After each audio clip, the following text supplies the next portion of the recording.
Very good evening. Based on our previous discussions, mainly we were discussed about that seed quality regulatory systems on both the national and international level. With reference to India, national level, that seed quality regulatory authorities are seed certification agencies.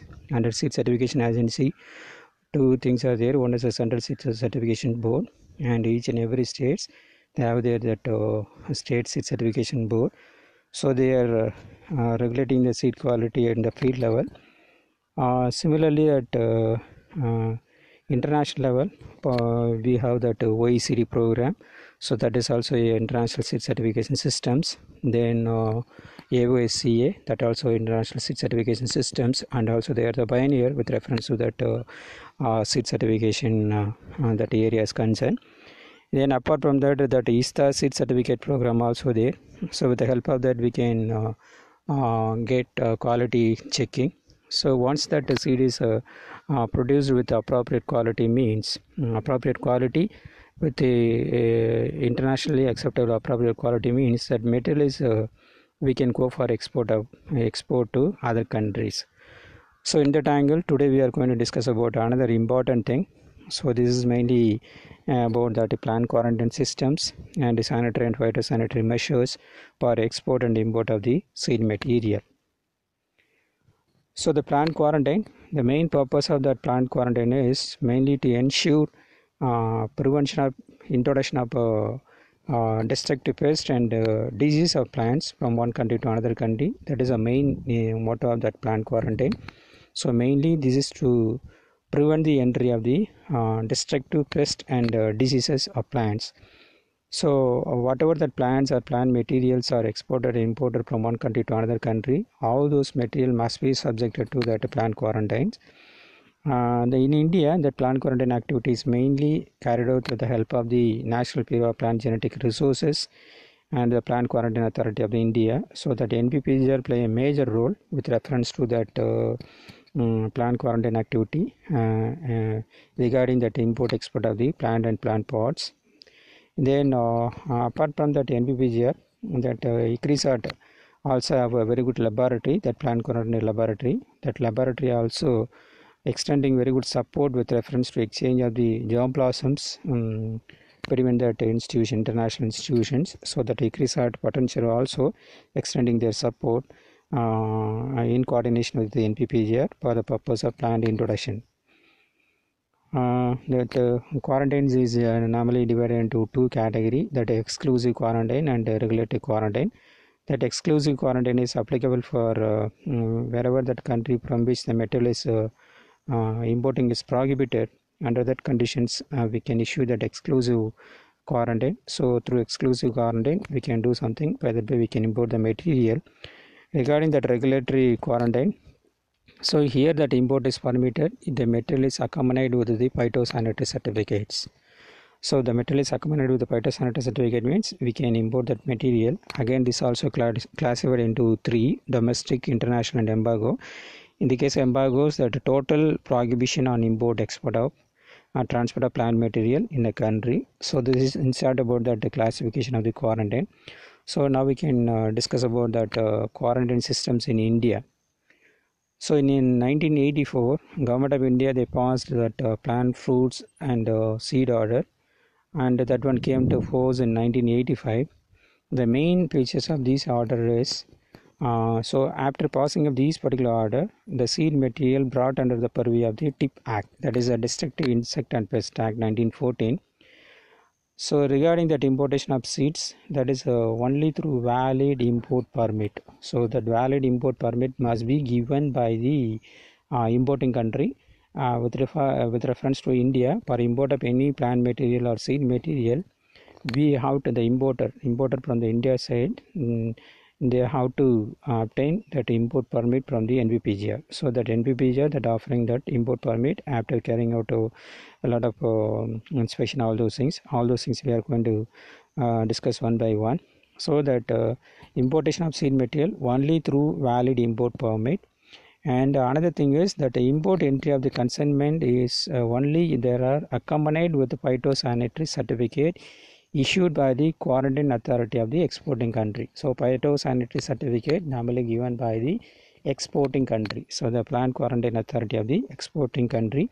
So these two are very very important, import permit and phytosanitary certificate. Import permit is normally given by the importing countries, and phytosanitary certificate is given by the plant quarantine authority of the exporting country. So now we can see what are the requirements we have to fulfill for say import of the seed material. So I already told you. So for import of the material, we have to obtain import permit from the NPPGR. Without import permit obtained from the NPPGR, we cannot import any material into India. Then the incoming seed must be accompanied with the phytosanitary certificate obtained from the National Plant Quarantine Services of the exporting country. And then apart from that, a custom declarations, that is a custom declaration at the port of entry, also very very important. And the release of the consignment by the National Plant Quarantine Systems also essential. So first we have to get that import permit, then phytosanitary certificate should be given by the exporting country. Then after at the port of entry, the consignment need to be cleared by the customs declarations. Then release by the National Plant Quarantine Systems are essential. These are the sequence of steps we have to follow. Then gene bank curator must be obtained, then the record permit and sent to the donating institution before ordering of the seeds. So normally whatever that IP is issued, that is import permit is issued by the NPPGR, that is valid for 6 months. Further that is subjected to that revalidation, so further extension for another 6 months. And normally that import permit is non-transferable. No permits are issued for landed consignments. So before landing of the consignments, we have to get that import permit. So no permits are issued for landed consignments. And seed consignment should be dispatched within 14 days of inspection and issue of the phytosanitary certificates. Within 14 days, that material should be dispatched. So that is the thing we have to follow. And then fees and charges with reference to getting of the import permit. So for getting import permit for consumption plant material means we have to pay 150 rupees. For seeds and the planting material, for getting that import permit, we have to pay that 300 rupees. For extending the period of validity, rupees 100 per consumption material and rupees 200 per propagative planting materials. Other than that consumption material and seed material, now that people started to import the material of soil, earth or clay minerals. So these are the things also imported by some other person, mainly some of the microbiologists or soil mechanics and mineralogical investigations. They are importing these materials, and sometimes that horticulture they are importing that feed soil for the purpose of that pot mixture preparation. In those cases, for getting import permit, they have to make a payment of rupees 200, and the import permit must be obtained by the Plant Protection Advisor, Government of India. And for import of insects or microbial cultures for mushroom production, algae or any biocontrol agents, that also permitted, but a special permit need to be obtained from the Plant Protection Advisor. That is very very essential. And then like that now we are receiving that germplasms, transgenic materials and GMOs, and mainly for experimental purpose, both by public and private sector unit. So under this case, the special permission must be obtained from Director NPPGR. So that is very very important with reference to import of germplasm, transgenic material or genetically modified crop material, both for research and experimental purpose, both by the private and public sector. They have to get special permission from the Director of NPPGR. Particularly the import of that transgenic or GMOs, that prior approval of review committee on genetic manipulation and the Department of Biotechnology also very very important. So in addition to getting permission from Director of NPPGR for transgenic and GMOs, we have to get approval from review committee on genetic manipulation and the Department of Biotechnology. So these are all the things regarding that import inspections. So after getting all those import and everything, that whatever that material received at the port, that will be subjected to that import inspection. So that the importer, they have to submit application to the quarantine officers regarding that inspection of their material. So the application will be verified. So once that whatever that material intended for import, if it is permitted, mean further they will proceed. If it is not it's a prohibited evidence, that application will be rejected. So once that application is accepted, then that application will be registered and the pay also received, then subjected to that inspection. If at all any pest or disease are there, that will be verified. If it is nothing is there, that will be permitted for custom clearance, all those things. If at all any pest is there, whether it is a quarantine pest or non-quarantine pest, if it is a non-quarantine pest, they will go for that fumigation, all those things. If it is a quarantine pest, after giving that fumigation, they will verify that presence or absence of the live insects. If at all anything is there, that consent will be denied. So everything given in this particular flow chart, and just you go through that. So these are all the process they are carrying out with reference to import inspection. So these are all the things with reference to that import of the material. So for import of the material, we have to get import permit from the NPPGR. Then that consignment should be accompanied with the that phytosanitary certificate that is given by the plant quarantine authority of that exporting countries. And then we can import the material. Then once that material reaches the port, at the time there that custom clearance must be obtained, then permission must be given for the release from the plant quarantine authority of India. So these are all the things with reference to import of the material. Similarly, some of the protocol also we have to follow with reference to export of material from India to other country.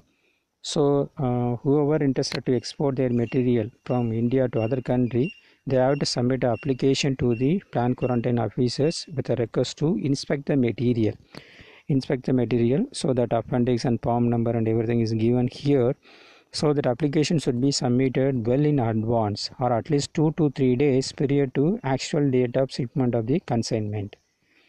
So this particular thing is not applicable in the case of export of the perishable items such as cut flowers, fresh fruits, vegetables, all those things. Whereas if it is a seeds intended for export, means that application should be filed 8 to 10 days prior to actual shipment. So seed is a non-perishable items. So in that case, 8 to 10 days prior to that shipment, so we have to submit application regarding that inspection of the material intended for the export. And then at the time of submission of the application, that exporter or his agent, along with application, they have to submit a copy of invoice, packing list, shipping or airway bill, letter of credit or trade agreement or purchase order or export license, and fumigation certificate. Everything they have to enclose. And then apart from that, they also submit the copy of the import permit given by the importing countries. So that also need to be given in case of seeds and planting material. Sometimes that that material intended for export is covered under that endangered species or that kind of things, means wildlife clearance certificate. If the export is covered under the Convention of International Trade in Endangered Species of Wild Flora and Fauna for the prohibited or restricted list of plant hunters. Okay, import permit should be given. Suppose the material comes under this particular CITES, means wildlife clearance certificate also they have to furnish. So that plant quarantine officers, they will verify that application is eligible, the material also eligible for export, means they will allot a person to inspect the material after collection of that inspection fee. Suppose that material is a prohibited material, means application will be retained and export is not permitted. So the exporter or his agent, and they have to pay that fee for inspection fee. Suppose that the material is for inspection purpose, that exporter, they can brought the material to the plant quarantine office itself, or they can keep the material in their purview. So under that situations, that plant quarantine officer for inspection purpose, they will go to that exporter purview. So for that purpose also they have to make a payment of rupees 10. Suppose per visit, if it is within that set limit, If it is outside the set limit, the amount will be vary. Other than that, dearness allowance and traveling allowance, everything need to be paid to the plan quarantine officers by the exporter. And inspection fee at any cost shall not be refunded in case of cancelled or rejected applications. And the exporter shall abide the rules and regulations, that is the terms and conditions stipulated by the inspecting and certifying authority. So on receipt of the inspection fee, that quarantine officers will be allowed that officers, and that officer will inspect. So based on that inspection report, that permission will be given to the importer. So inspection, sampling, and laboratory testing. So here that consignment is subjected to that inspection that may be arranged in the station, planned quarantine stations, or arrange inspection at his premises, present the container at any other approved places on scheduled date and time of inspection. That is very important. Then for exporter, they have to make a necessary arrangement for transport and labor and other facilities for opening, sampling, and repacking on sealing operations. So the intended material seed means that sampling should be done as per the protocol given in the International Seed Testing Association rules 1976. Suppose that intended material is consumption purpose means, as per that Bureau of Indian Standard IS 2814/1978 and IS 3714/1978, the sampling should be done. The exporter and his agents will associate with inspecting officers while taking that undertaking that inspection. Then plan quarantine officers, they have to take required quantity of the sample for detailed laboratory analysis. And the samples of grains, pulses, dry fruits, nuts, spices, fresh fruits, vegetables, cut flowers, coffee beans, groundnut, turmeric, etc. means that should be subjected to visual observation under illuminated magnifier. Especially they will verify for presence or absence of the live insect infestations. If it is a pulses, that should be subjected to X-ray examination, because in the case of pulses, hidden infestations are there, particularly the pulse beetle that will that never show any symptoms in the outward. That adult will be there on inside, that young one will be remain inside without showing any external symptoms. So for detection of all those things, we have to go for that X-ray examination. So for pulses, normally X-ray examination is recommended. Then once that at the time of inspection, if at all any live insects are recorded, if at all any live insects are noticed, so at the time that exporter or his agent, they have to arrange for fumigations, so disinfestations, fumigations. So for this purpose, they have to make a payment of 20 rupees per container for fumigation supervision charges, and also for fumigation purpose, disinfestation or disinfection charges also they have to make payment. And suppose that material is kept it under that planned quarantine area means that during that period of all these operations, the material need to be stored at that particular place. For the storage purpose, they have to make a payment of 10 rupees per cubic meter space per day. So after fumigation and degassing should be done, then again that material will be subjected to further inspections. So if at all any live insects again is there, that material will be rejected. So that is a formality they are following. Then after that, based on that inspection, that phytosanitary certificate will be given in duplicate. The original will be given to the exporter and duplicate will be put in a file copy. And cover in the case of a re-exported consignment, the phytosanitary certificate are issued in re-export format prescribed under IPPC, International Plant Protection Convention. So on specified request from the export or his agent, the phytosanitary certificate reissued after cancelling the earlier original certificate to facilitate the incorporation of the correction or amendments. That also they provided that reissuance of the PSC or incorporating amendment or correction is done within 7 to 10 days from the date of issue of the original certificate. So the correction should be carried out within that prescribed period of time. At the time they will issue a reissuance of the phytosanitary certificate is possible. Okay, so these are the things with reference to that inspection and issuing of the phytosanitary certificate So this is for the export of material from India to other country. So some of the item is totally prohibited with reference to giving of that phytosanitary certificate. Those things are that materials are found affected by the quarantine pest. Some of the country that material that pest may not be there, that they will declare that is a quarantine pest. If at all any quarantine pests are there, so that materials not given with the phytosanitary certificate, that is prevented from the export. Similarly, the commodity could not be fumigated to render it pest free, as it is packed in an impermeable container. Suppose the seed is packed in an impermeable container means, and that containers and all we cannot do that fumigations. The fumigation is not possible means killing of that live insect also not possible. So in that case also the phytosanitary certificates won't be given. And but all the material is packed in objectionable plant material. Sometimes the seed material may be packed in the objectionable plant material. In that case also there won't be any issuance of the phytosanitary certificate. And the seed is contaminated with the soil, or noxious weed seeds are available, or processed food containing additives and preservatives. Not acceptable additive and preservative means in all those cases that phytosanitary certificates won't be given. So reason for rejection should be communicated to the exporter so immediately. So that also very important. So these are all the things we are following with reference to inspection regarding that material intended for export. So here also we have to receive that application. By going through that application, we have to assess that the intended materials are permitted to export from India to other country. Then after that we have to go for that inspection. If any quarantine pest is there, we have to deny that one. If it is not no quarantine pest, at the time we can take the sample. So by that way we have to carry out that activity. So everything is given in this particular case.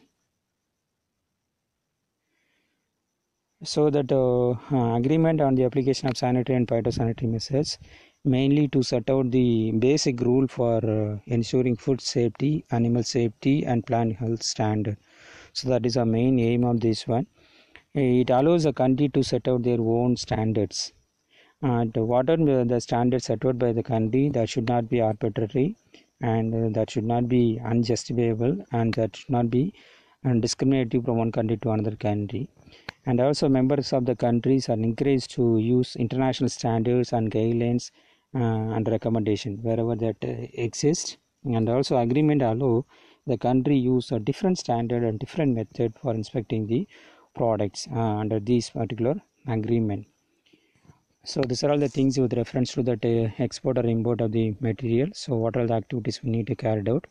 So in that first slide itself I told you that NPPGR that play a major role with reference to that extending support to the Plant Quarantine Authority of India regarding that inspection and all those things. So now we can see that what is the role played by the NPPGR. So actually that NPPGR is established in Indian Council of Agricultural Research in 1976. And then actually this is started in the name of a division of introduction in IARA 1946, particularly in botany, one separate divisions. 1961 only a separate division for plant introduction was established under the leadership of the Dr. H.P. Singh. H.P. Singh played a major role with reference to that plant introduction aspects of the India, who made a remarkable contribution in the field of plant introduction in India. And he only made a huge collection of germ blossom for various crops species and systemized the work. In 1976, the division of plant introduction was elevated to the status of independent agency known as NPPGR, National Bureau of Plant Genetic Resources. The basic function of NPPGR is to conduct research and promote collection, conservation, evaluation, documentation and utilization of the crop genetic resources in India. That is the main function of the NPPGR. Then NPPGR is assigned by various crop research institute in the collection, conservation, evaluation, documentation of the crop genetic resources. At present in India, we have a main office at New Delhi. That regional station is located in Hyderabad. NPPGR regional station is located in the Rajendra Nagar, Hyderabad. That is mainly to facilitate the export or import of the or exchange of the plant material from India to abroad, that too through ICRISAT. So they are the facilitating center, and also more number of seed industries located in the Hyderabad. Hyderabad is normally known as a hub of seed industries. So there only that more number of materials are getting exported and imported. So in order to facilitate all those operations, and Government of India, they established a regional NVPGR station at Rajendra Nagar, Hyderabad. And the functions of the NVPGR. So NVPGR is a sole agency in India for import and export of the plant genetic resources. Thus, it helps in exchange of the germ plasms. It promotes national genetic resources activity wise collection, conservation, evaluation, documentation, and utilization of the crop plants, and coordinate in all these activity. And NVPGR have 5 stations, which is located at Simla, Himachal Pradesh, Jodhpur in Rajasthan, Akola, Maharashtra, Kanyakumari in Tamil Nadu, Chillang in Meghalaya. So they are involved in the collection of various crops are evaluated by these centers. NPPs are also organized short-term training courses, mainly collection, conservation, evaluation, documentation of crop genetic resources, and this also organize national and international exploration trips with the help of that Crop Research Institute national collection trips. For international trips, they are getting the support from the IBGR and the FAO. NVPs also provide guidance with reference to development of the cold storage facilities for medium and short-term conservation of the germ plasm. And NVPs are also extending support for setting of the gene sanctuaries for endangered crop species. So these are all the activities mainly taken care by the NVPs. So NVPs play a major role with reference to conservation characterization of the germ blossoms, and also they are extending support with reference to export or import of the germ blossom from India to abroad. Similarly, that FAO also working for fulfilling the international exchange. So FAO started in the 1945. So they are helping to eliminate the hunger and malnutrition. So they are working for food security, and also they are working for making agriculture a more protective one. By that way, they are working for reduce the rural poverty, enable inclusive food systems, and increase the resilience of food related livelihoods to the threat and crisis. So the action taken by the FAO, so they taken a lot of initiatives with reference to agriculture, mainly for the purpose of providing food to everyone. So presenting information for the transition to sustainable agriculture. This includes specialists, nutritionists, economists, statistics, and other researchers, and strengthening of the policies. So by passing so many policies, they are working for development of the agriculture, and working for increasing the public-private collaborations and field projects. Also, they are operating in view of taking care of that agriculture related thing, and also they are working for mitigating the risk. Particularly, they develop monitoring strategy for the threat to agriculture, food, and nutrition. So these are all the things with reference to that FAO is concerned. So today we were discussed about the two main things. So one is related to that import. What are the things we have to follow? The second one is export. What are the things we have to follow? For import of the material, that import permit must be obtained, and phytosanitary certificate should be obtained from the exporting country. So then custom clearance also must be there, and custom clearance. After that, the release of the material by the plant quarantine authority. That are the things with reference to that import. Similarly, for export, so that inspection need to be carried out. So for that purpose, well in advance, we have to make a application to the plant quarantine authority. So they will inspect. If there any pest population is there, they will do that of fumigations. So after that, they will give a phytosanitary certificate. So with that, we can go for the export of the material. So that export and import activity of the India is mainly taken care by the Plant Quarantine Authority of India with the support of National Bureau of Plant Genetic Resources. So the seeds also comes under the TIP Act, that is a Destructive Insect Pest Act. So the quarantine is very important with reference to export or import of the material. So whatever that plant material getting imported or exported, that should be subjected to quarantine. So by that way only we can prevent the entry of any destructive pests or diseases in our country. With that, we are completing this thing. Thank you very much. If you have any doubt, any queries, you can post your queries to my mail. Thank you.